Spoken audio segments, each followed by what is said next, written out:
పుట్టిన ఏ మనుషుడైనా గమనించవలసింది ఏమిటంటే తాను ఈ లోకంలో జన్మించిన కాడ నుండి వాళ్ళ జీవితంలో దేవుడు అనుగ్రహించిన ఒక్కొక్క రోజు ఏమైపోతుంది? గడిచిపోతుంది. చెప్పండి, ఏమైపోతుందండి? గడిచిపోతుంది.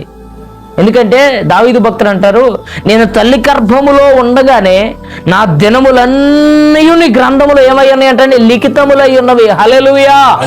నేను అంటాను, నేను ఎప్పుడు పుట్టాలో, నేను ఎప్పుడు చనిపోవాలో ఎవరి గ్రంథంలో ఉన్నాయి? దేవుని గ్రంథంలో, దేవుని దగ్గర ఉన్నాయి, దేవుని యొక్క జీవ గ్రంథంలో ఉన్నాయి. నేను అంటానండి, ఈ లోపల నా జన్మ ఎక్కడ ప్రారంభించబడిందో అక్కడ నుండి ఇప్పుడు దరిదాపుగా కొన్ని సంవత్సరాలు గడిచాయి. ఇక ముందు గడవబోతున్న సంవత్సరాలకి, గడవబోతున్న ప్రతి దినము, గడవబోతున్న ప్రతి గంట కూడా నేను దేనికి దగ్గర అవుతున్నానంటే దేవుడు నాకంటూ ఉంచినటువంటి ముగింపు దినము దగ్గరికి నేను ఏమవుతున్నానంటే దగ్గర అవుతున్నాను. అవునా కదా?